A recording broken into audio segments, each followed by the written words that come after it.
Jesus was walking down a Jerusalem street when his disciples asked him about a blind man that they saw. Rabbi, who sinned? The man or his parents that he was born blind? Now, if you're not keeping up with the scheme, we're in chapter 9 of John this morning. Just moving right along from where we were last week.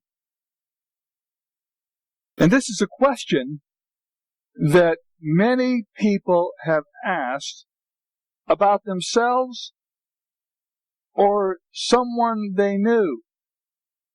Whose fault is it that they have this handicap? Whose fault is it that they have this disease? Yes? And Jesus said that it wasn't anybody's fault. Instead, Jesus used this man's unfortunate plight to bring glory to God. So Jesus healed the man right there on the spot. He made mud by spitting in the dirt and making a little mud there and put the mud on the man's eyes. He then told the man to wash the mud off in the pool of Siloam. Now, for what it's worth, Elizabeth and I were at the pool of Siloam nearly 2 years ago. I've got a picture of it for you, if we can put that one up real quick. We won't hold there long. I've got the other thing after that. But that is the pool of Siloam. Now, it doesn't look real exciting. That's Mick. I think I told you about Mick and telling me about the needle, the eye of the needle and camel and all that stuff. That's Mick with the thing over his head, and that's a couple of guys. We aren't in this picture. But that dirt behind Mick, that's like, 15, 16 feet of soil over the pool of Siloam. And the archaeologists have done some digging. There was like 2 places right in front there, right behind him, in front of the dirt, and behind there's another place that they've dug down to the old pool of Siloam. Now, that's an ugly picture, and I'm sorry, but that's all there is to it. The pool of Siloam is down there at the bottom. And we also saw the pool of Bethesda, which was down the south end of Jerusalem. This is up to the northwest corner. So for what it's worth, that's where Jesus was. And this man was sent down there to go wash the mud out of his eyes. Now, Jesus didn't have to use mud. And, the interesting thing about that, Jesus spit in the dirt. So I suppose if you examine closely, you might find some of the spit of Jesus mixed in that mud there. I don't know. But Jesus didn't have to do it the way he did. On other occasions, he healed people with just a word, right? He just said they're healed. So what's with the mud? Well, the use of mud was a common practice in those days, that healers would make mud and apply it that way. And what we can learn from that is that God often uses the means that are familiar in order to encourage our believing. It's nothing special about the mud. And there's a lot of other things God does. Nothing special about that. The thing is, God just has the power, and he can do it, but it helps us, and so God kind of accommodates our ignorance, right? And works with us to understand what God is doing. By sending the man to the pool, Jesus was doing something that's pretty important here. He called for the man to express his faith with action. I mean, he could have just healed him right there, but he says, go to the pool of Siloam.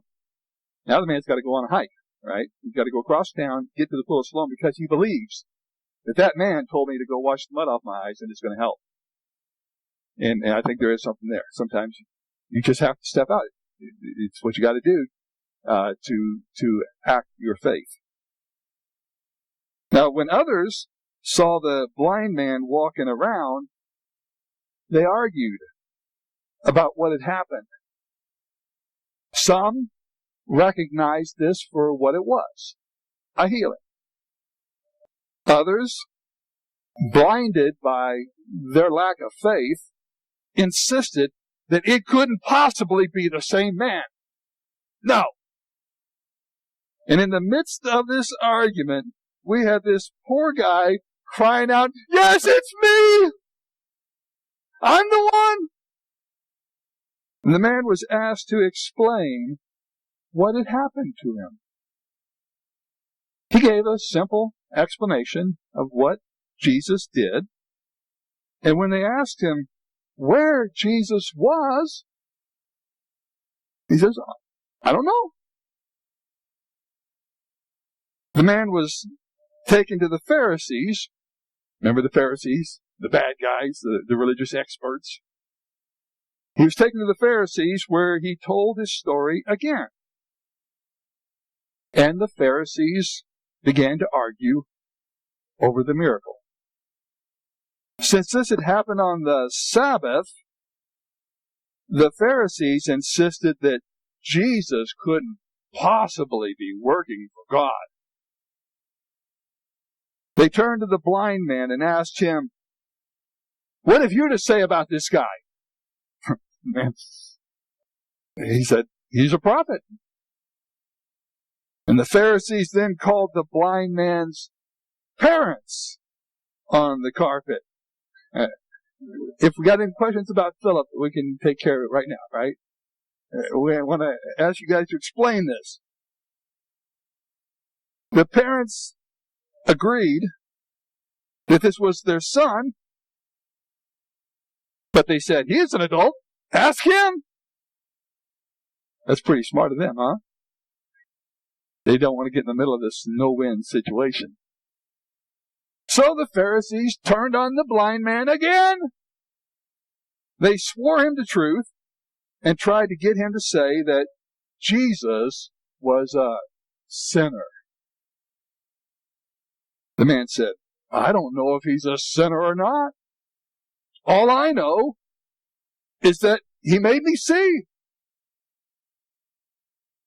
Then they asked him again, "How did he do it? What did he do to you?" I love his answer here.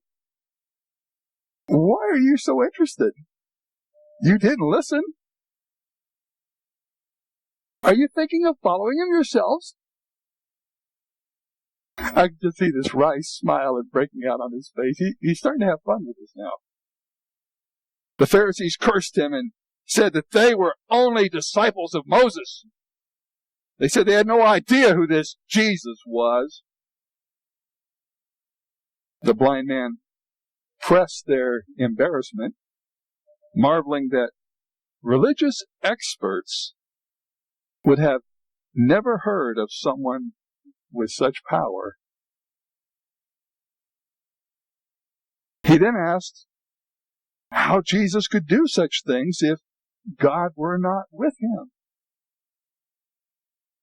So the Pharisees then chewed out the blind man for trying to teach them and threw him out. Jesus met the man one more time to help bring him to complete faith.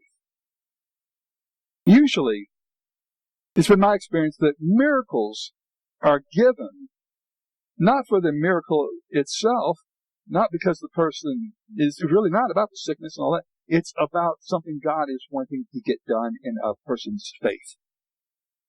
John doesn't even use the word miracle anywhere in the gospel. He speaks of signs. It's a sign that God is trying to get your attention, and he's trying to make something happen. And so Jesus comes back to the man and he says, "Do you believe in the Son of Man?" This guy's pretty sharp. He says, "Who is he, sir? Tell me so that I may believe in him." Jesus says, "You have now seen him. In fact, he is the one speaking to you. Do you believe in the Son of Man?" "Lord, I believe." And he worshipped him there. His life had been changed. And Jesus went on to make application of the meaning of this miracle. He said, "For judgment I have come into the world, so that the blind will see, and those who see will become blind. The Pharisees heard him say this. This is all happening out in the open. And they got upset. What? Are we blind too? I love this comeback line. Jesus says, if you were blind, you would not be guilty of sin. But now that you can see, your guilt remains. The book I'm working on the humor of Jesus, that's a great punchline there. Jesus it's called a zinger, right? He got him. Okay, there's 3 things out of this great story, one of the best stories in the Gospels. And I just want to spend some time talking about 3 truths that I find out of this very important story. And the first one has to do with the relationship between sin and sickness. We often go to the 9th chapter of John when we're having this conversation, because in every age there are those people who believe that people get sick because they have done something wrong. You've never seen this, right? You've never heard anybody talk this way. Maybe you believe this way yourself. This point of view holds that handicaps, disabilities, diseases are God's way of getting back at us for something. I mean, isn't that the belief? I know I said it in a pretty crass way. It's God's way of getting back at us for something. When someone is born handicapped, like our daughter, then this point of view assumes that the parents must have done something, that God is getting them. Jesus didn't even get into that argument. You notice that? That's the problem with trying to use this to answer that question. Jesus doesn't really get into the argument. He simply said, neither the man nor his parents had caused this problem, and then he brought healing for the glory of God. Short-circuited the whole thing. I'd like to take a moment and say a little more about the question than Jesus did. For one thing, I've got a vested interest in the matter, having had a child with severe issues who died at the age of 14. I'm kind of interested in the matter. It is terribly incorrect to say or to assume that illnesses and disabilities are the result of a particular sin in a person's life. The chaplain agrees. And this is the mistake made by Job's friends. You know Job's story, right? And his friends are gathering, well, Job, you obviously did something. This doesn't happen for no reason. There must be some sin in your life, Job. You need to figure out what it is and confess, or you're going to keep on having problems. Now, it's true that on certain occasions, God does use things like this to discipline us, either discipline as a punishment or discipline as an incentive to grow. I don't want to deny that on occasion that kind of thing can happen. But folks, we are missing the boat when we try to make a connection between a certain physical problem and a spiritual problem in that person's life. Don't go there. What is more often correct is that disease, disabilities, and all things evil are the result of sin, not of the individual, but of the human race. It's a societal, universal reality. We live in a broken world. I found something a long time ago that was well written. I want to share that with you. This writer was quoting a hospital chaplain who ministers with the terminally ill.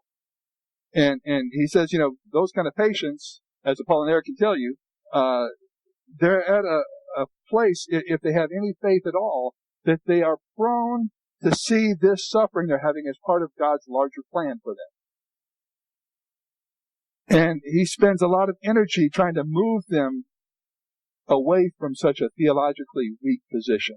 It's just not true.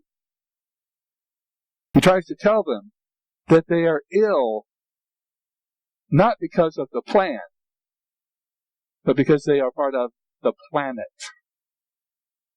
You've been trying to figure out why I've got that globe up there. It's not because it's part of the plan, it's because you're part of the planet.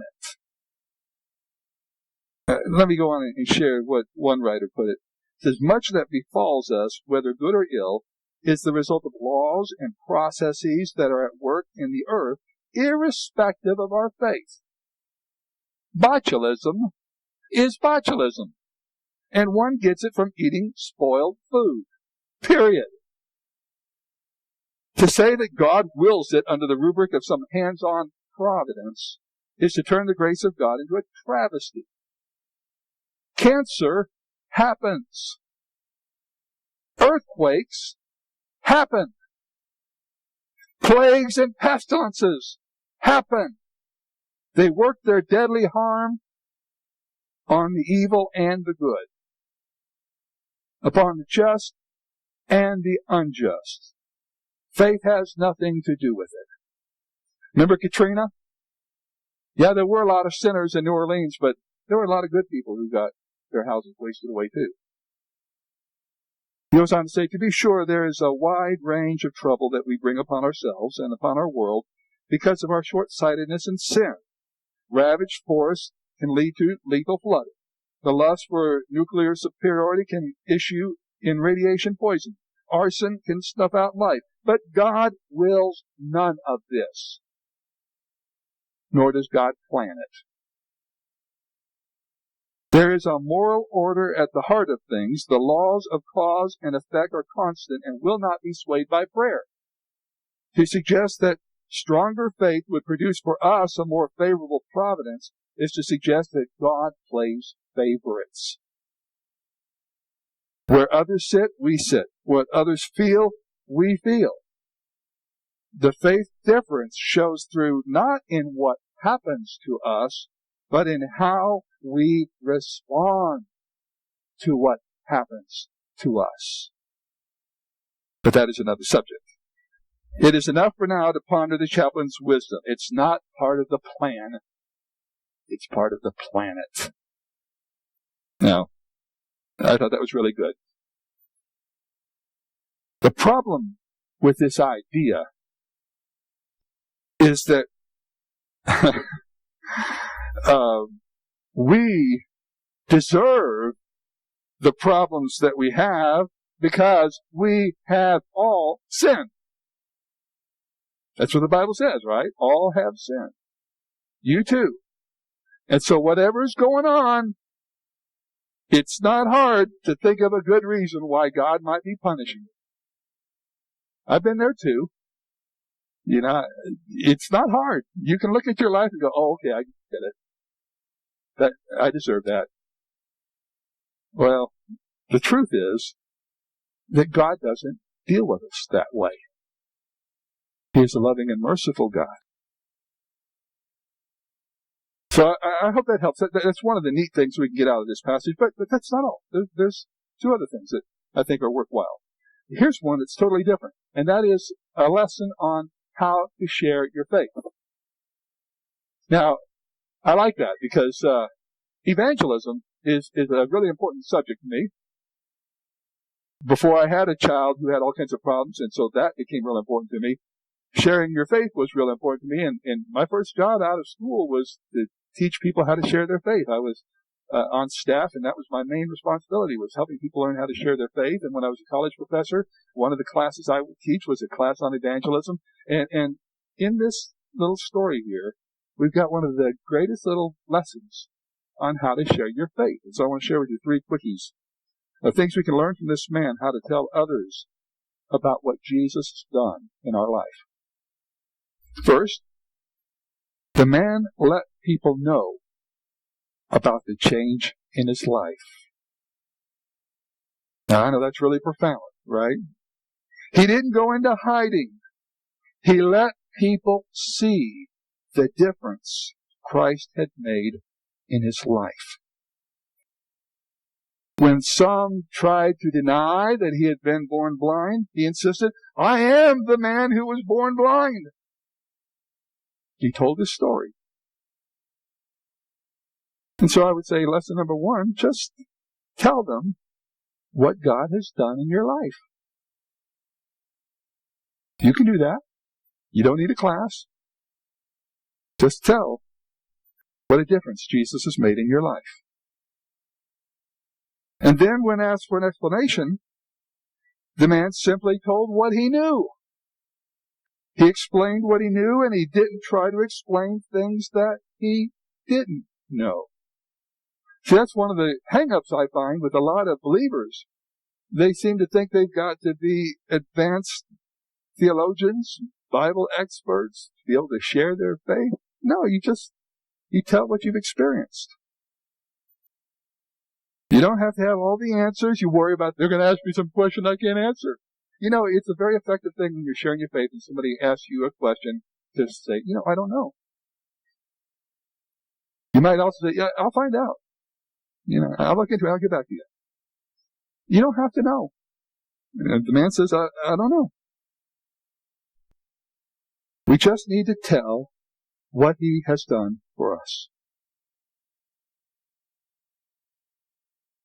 Or we could use the words of the song, I once was lost, but now I'm found. When they asked him for a conclusion, the man told them what it was he believed. When they tried to twist the facts around, the man caught them in their own words. He simply asked them the obvious question of how they could fail to believe when the evidence is so plain. There's something there. If you will just relax and let God work through you, it is amazing the things that will come out of your mouth. Just lighten up. Let God speak. One of the nice things about this age that we live in, we're all the time hearing about what a terrible time this is. Things were so much better before, how terrible these days are. One of the nice things about the age we live in is that almost everyone will allow you to claim your testimony. It's part of the value of our time that your experience cannot be impeached. Your experience is your experience. Now, they may not see it the same way, and there's a particular line that they like to use, okay? Well, that's how you see it. Don't be threatened by that. Well, that's how you see it. The fact is, that is how you see it. And that's okay. You're allowed your testimony. You're allowed, it's not PC these days to challenge your experience, is what I'm saying. And I've done some study on postmodernism. That's part of the reality of what we're living in today. You have a right to your experience, or the third principle I have here, what you believe matters. So just relax and share it. And that's about the end of my evangelism course. At least it's based in John 9, right? So, tell what God has done in your life. Just tell what you know. And what you believe matters. And in all of the Bible, there's not too many places I can find better stuff on how to share your faith than in John chapter 9. The man was a master. A brand new, not even a believer yet, right? He had just encountered Jesus. Okay, one other thing from John chapter 9 is a principle, and we see this all over the Bible. I've got a list here of places in the Bible. But the principle is, turnabout is God's way. Turnabout. Okay? And I could quote a whole bunch of other texts on this principle, but we're going to just stick with John 9. God is in the business of making the so-called blind see, and making the so-called experts blind. Turn around. You get it? He makes those who think they are poor rich. And he makes those who think they are rich, God puts them into poverty. Or exposes them for the poverty that they are really in. Those who are spiritual know-it-alls are the most vulnerable to God's judgment. Have you found that? That's why the Bible says in James chapter 3 verse 1 that we should not seek to be teachers. Right? That really bothers a lot of people, especially Sunday school teachers, right? Because it says we'll be held more accountable for what we say we know. And folks, I really enjoy my calling, but that applies to me, right? When you stand up here in the pulpit, you're in a position now that you're held more accountable for what you say you know. We often discuss the question of whether God's judgment will fall on those who have never heard of Jesus. Right? You've heard that question? What about that poor guy in the deep jungles of Africa? I'm not sure there are any deep jungles left in Africa where nobody's heard, but what about that guy who's never heard about Jesus? Would God judge him just because he's never heard about Jesus? Well, the answer is kind of yes and no. It depends on how you ask the question and whether you want to answer it the way it was worded. They won't be judged because they never heard of Jesus.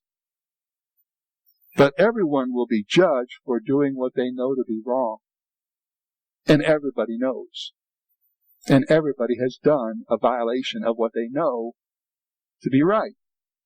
And for that, we are all under judgment. That's the truth. That's what the Bible says. I'm sticking with it, right? That's my story and I'm sticking to it, right? But that's another sermon. I don't think I want to preach that sermon. It's really not a fun sermon to preach because a lot of people don't want to believe that. But the way it fits here, there's a corollary that God doesn't let us off for ignorance, but He holds us doubly accountable for what we do know. Okay?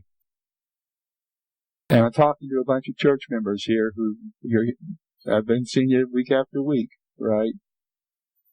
Can't hardly play the ignorant game.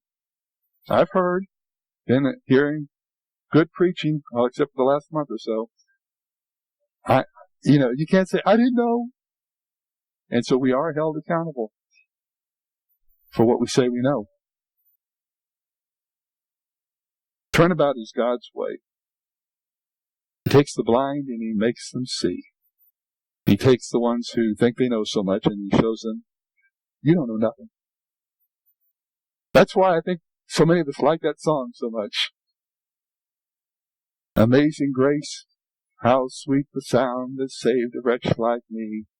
I once was lost, but now I'm found. Blind, but now I see. Oh, man. Has God changed your life? Let the world know. Better to admit that you were lost and found than to claim that you're in only to be left out. Let's pray. Father, we worship You this morning. The rejects, the ones who didn't know better, the ones who were stupid. Lord, we're all of that. And because of Your mercy, You've brought us in. Lord, we want to continue to be Your children. We want to walk with You.